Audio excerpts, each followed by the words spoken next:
तो नमस्कार दोस्तों, स्वागत है मगन ट्यूटोरियल्स में। उम्मीद करता हूँ सब लोग स्वस्थ होंगे, व्यस्त होंगे, जबरदस्त होंगे। दोस्तों, आप लोग को जल्दबाजी है, हड़बड़ी है और कहीं न कहीं एक तरह से इसके पीछे क्वेरी भी है कि जल्दी से निर्णय आ जाता तो जो आने वाली वैकेंसियां हैं उसमें हमें मौका मिल जाता।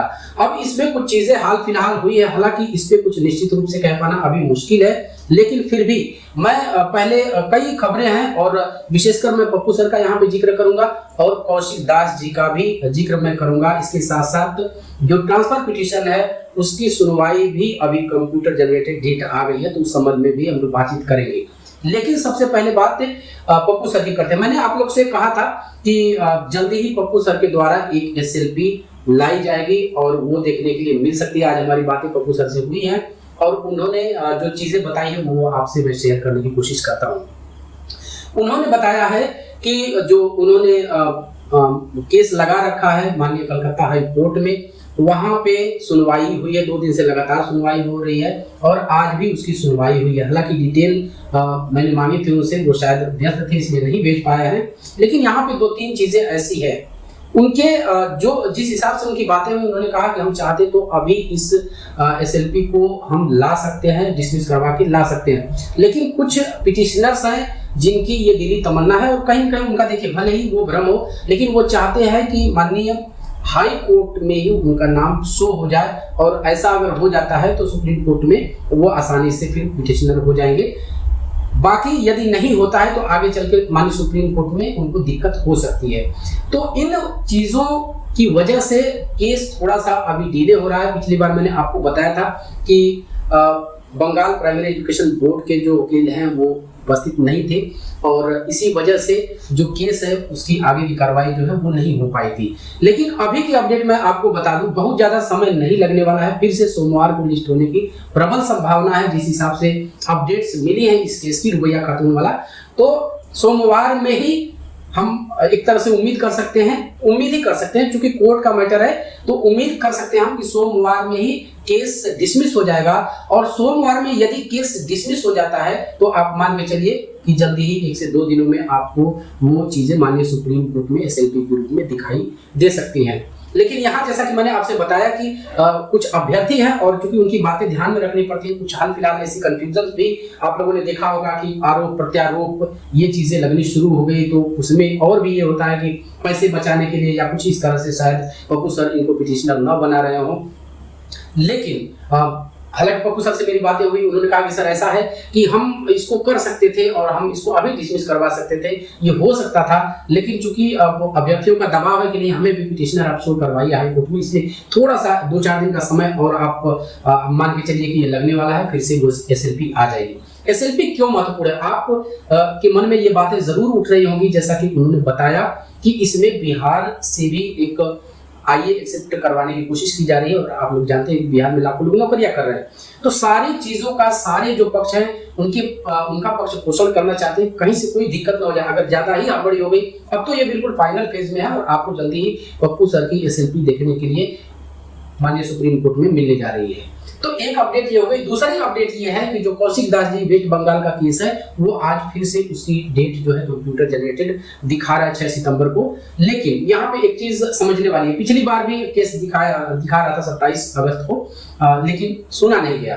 कहने का अर्थ ये है कि जब तक, और आप लोग जानते हैं कि ये जो पिटीशन है जो SLPD में मैंने आपको बताया था कि कुछ ऐसे डॉक्यूमेंटेशन मैं देख पाया हूँ, हालांकि कौशिक सर से मेरी बात नहीं हो पाई, सारी चीजें नेट पे नहीं मिल पाती है, कुछ चीजें ऐसी। अब नेट पे तो देखने के लिए आप देखिए साइट पे जाके तो 6 सितंबर डेट दिखा रहा है कौशिक दास जी के केस का, लेकिन अभी सुना जाएगा कि नहीं सुना जाएगा, जैसे 27 अगस्त को दिखा रहा था नहीं सुना गया, तो अभी हम तब तक कुछ नहीं कर सकते जब तक काज लिस्ट में ना, मतलब उसमें मेंशन और केस का जो सीरियल नंबर है काज लिस्ट में वो यदि शो हो जाता है तो तब उस कंडीशन में हम ये कह सकते हैं कि केस सुना जाएगा।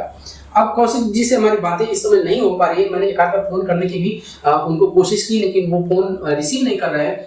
फोन रिसीव करते तो मैं इस संबंध में थोड़ा सा और गहराई से इस संबंध में पूछ सकता हूँ और जल्दी ही 1 से 2 दिन में मैं सारी चीजें क्लियर भी कर दूंगा। लेकिन आपको पता है कि ये जो केस है वो ट्रांसफर पिटीशन के साथ टैग है। अभी हम इसको टैग ही करके चल रहे हैं। जैसा कि दोनों पक्षों से हम कह सकते हैं, कौशिक दास जी ने भी कहा था और अलग जो अदर टीम है उसने भी कहा था कि हम अलग करवाएंगे।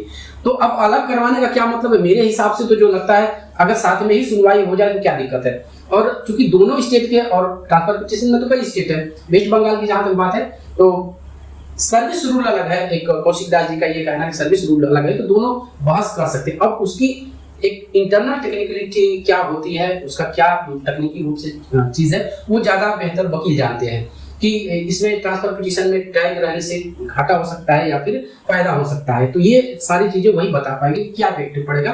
लेकिन हमें जहां तक देखने में आता है, अगर अलग से भी सुनवाई होती है तो फिर तो अलग अलग वकील बहस करेंगे ही और अपना अपना पक्ष अपने स्टेट का रखेंगे। लेकिन यदि ज्वाइंट सुनवाई भी हो जाती है, टैग मैटर के रूप में ही सुनवाई हो जाती है, तो भी अलग अलग स्टेट के वकील अपना पक्ष रख सकते हैं और वहां का सर्विस रूल जो है वो डिस्क्राइब कर सकते हैं।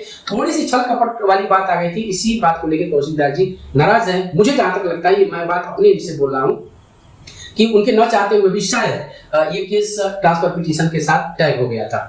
अब थोड़ा सा आप लोग के मन में ये भी बातें आ रही होंगी, रिव्यू का क्या हो रहा है सर, रिव्यू का तो कुछ आता पता नहीं चल रहा है। हम भी अभी नहीं कुछ कहना चाहते, कुछ चीजें मैं जानता हूँ लेकिन मैं अभी बताना नहीं चाहता आपको। बाद में वही आरोप प्रत्यारोप फिर से लगने शुरू होगी कि आप किसके बारे में नेगेटिव बोल रहे हैं। मैंने एक चीज आपसे कही भी थी कि अगस्त में इसकी सुनवाई नहीं होने जा रही है।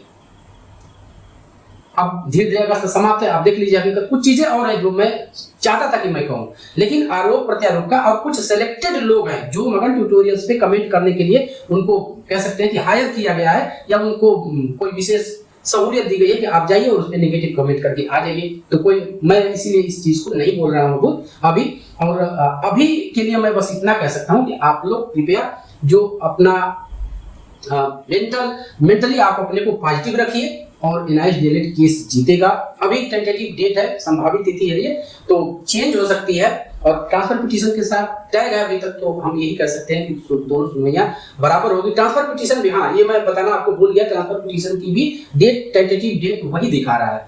तो दोनों केसेस अभी तो साथ में ही है, आगे चल के पता नहीं क्या होगा। अगर अलग होता है तो भी, साथ में सुनवाई होती है तो भी। देखिए, मैंने एक बात बहुत बार दोहराई है कि जो भी एनआईएस का है, और जाहिर सी बात है कोई भी जो भी केस को लीड कर रहे हैं, जो हैंडल करवा रहे हैं, कर रहे हैं, वो एनआईएस के अभ्यर्थी हैं, तो कोई अपने एंड से तो गलत नहीं करना चाहेगा। लेकिन यदि कोऑपरेशन रहता, अगर कोऑपरेशन होता, यदि पैचअप रहता, तो एक आर्थिक जो मुद्दा हो सकता है, अभी तो सब कुछ ठीक ठाक चल रहा है, चलिए कहीं पढ़ने की दिक्कत नहीं है, कोई बात नहीं है। लेकिन जैसे जैसे एक दो हियरिंग आगे केस बढ़ेगा, फंड की जरूरत पड़ेगी और वहां पे सब अपना अलग अलग फंड इकट्ठा करेंगे। जाहिर सी बात है, फंड के लिए कुछ भी कह सकते हैं। उसके शिकार पप्पू जी भी हुए, पप्पू सर भी उसी के शिकार हुए कि नहीं, हम पप्पू सर की बुराई करेंगे तो हमको फंड मिलेगा। फिर से वो चीजें ना हो, इसलिए जरूरी है कि थोड़ा सा इंटीग्रेशन रहे तो ज्यादा अच्छा था। अब इसकी पहल कौन करेगा? कोशिश तो मैं करता हूँ, लेकिन सफलता, देखिए कोशिशें आदमी तभी करने जाता है जब ऐसा लगे, कहीं से ऐसा तो पता चल जाता है कि ठीक है, कोऑर्डिनेशन का मूड है, तभी आदमी पहल करता है। फिलहाल मैं फिर से ये कोशिशें जारी रखूंगा कि कहीं न कहीं ठीक है, यदि आप साथ नहीं आना चाहते तो कम से कम साइलेंटली अपना ही काम करें।